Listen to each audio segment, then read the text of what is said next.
Hi, my name is Emily. Welcome to my channel, Emily Solves It, where I share my love of all things puzzle related. My dog's coming to visit, but whether that's jigsaw puzzles, logic puzzles, riddles, board games, puzzle games, computer games, you name it, I probably love it.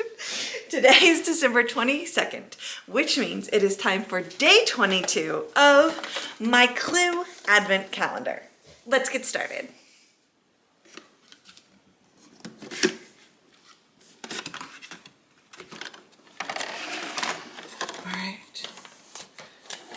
We are reaching the end. And if I remember correctly, this is our last regular day solve, and then we have to go back to the storybook because it's going to tell us how to solve day 23 and day 24. So, very exciting. Scarlett's surprising skill with a lockpick gains entrance to the lounge. Near the trapdoor, White trips over something, and its impact with her foot creates a deep thud. "What the?" she mutters, bending down to examine it. But before White can pick it up, Peacock snatches it away. "My muff! I must have dropped it during the blackout," she says. "It must be a pretty dense muff to trip me up as badly as it did," White grumbles, rubbing her foot gingerly. "'Cause the gun's in there." "Well, it is ermine."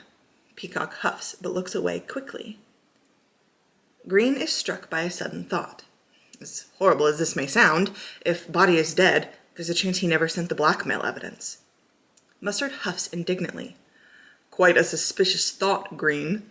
But since you mention it, I wouldn't mind checking to see if the hard drive is still there."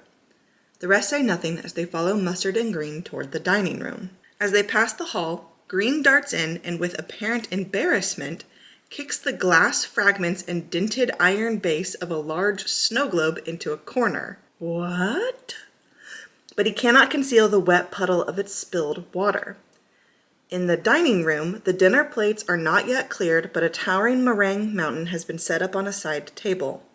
In the middle of the center table lies the hard drive in exactly the spot it would be expected to rest once the ice sculpture had fully melted. Although very wet, the hard drive looks untouched. With a mixture of relief and guilt, 5 people think whoever killed Black stopped him from sending his blackmail. And one person worries, "They stopped him from blackmailing me, but will I get away with it?" Ooh, dun dun dun! Here's my theory so far. I don't think Green killed him. I think Green was in the dining room chipping away at the ice sculpture with the snow globe, broke the snow globe, and cut his hand on like the glass shards, trying to get the flash drive out. I am leaning towards Peacock, except for the fact that there is no, as far as we know, there's not a gunshot wound on Body's body, and she had the gun. She did shoot in the conservatory, which we're not sure why, but she did shoot in the conservatory, and then came up through the lounge, dropped her muff in the lounge, and then we'll figure it out. Okay. How exciting. Okay, door 22. What is our puzzle going to be today? Whoa, we've got a lot of cards in here. 2, 3, 4, 5, 6 cards. Okay, let's look at our puzzle card. Ta-da! It is, of course, the dropped muff in the lounge, which we know has the revolver in it. I've known forever that she had it. Okay, so I'm wondering if she didn't kill him, but she saw someone, and so she shot willy-nilly kind of thing. Ooh, dinner notes, and we're creating a scene. Okay. Very interesting. So we've got part of the table. This has 3 dots on it. Part of a table, no dots. I mean, I can create the scene as I'm...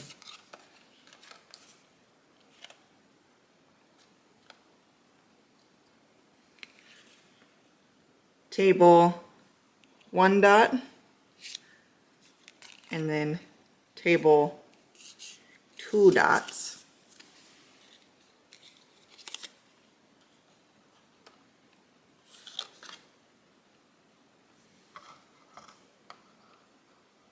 Do we figure out who was sitting where?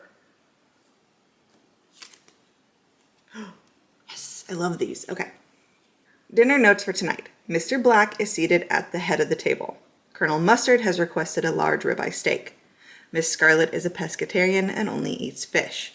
Chef White will make a salad for herself and anyone else who wants it. Mr. Black requested that Colonel Mustard and Mayor Green sit across from each other.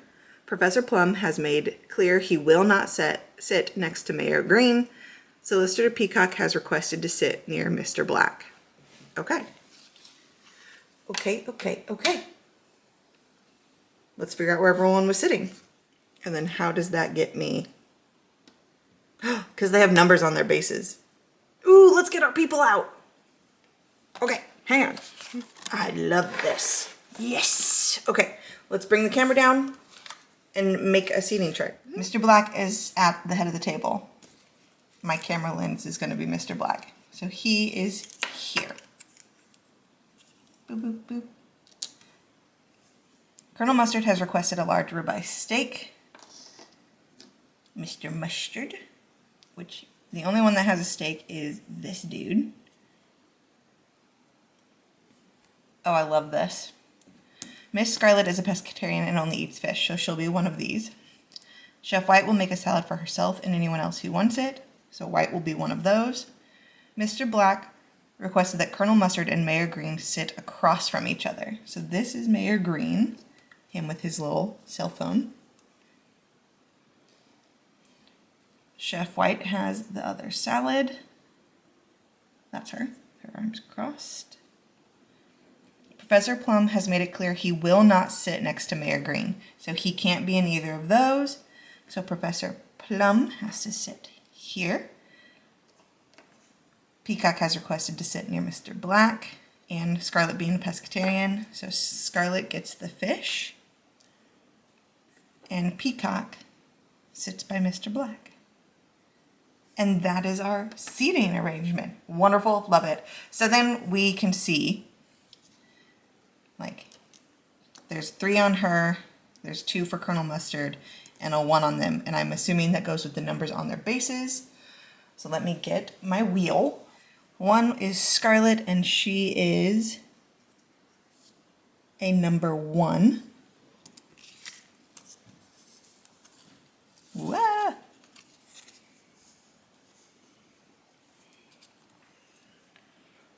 1. 2 dots is Mustard, and he is number 2.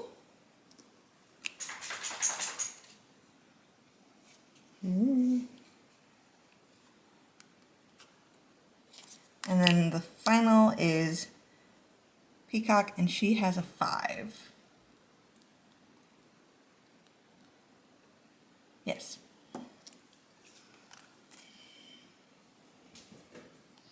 So we are looking for a room that has a closed, a filled circle, a filled star, and a filled hexagon. There is one. Let's move this so I can show you. Circle, star, hexagon.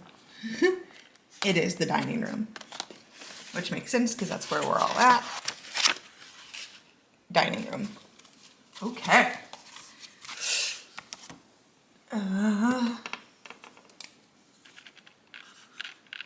How exciting. We are coming down to it. I'm very excited. Okay. Thanks for watching. I'll see you tomorrow.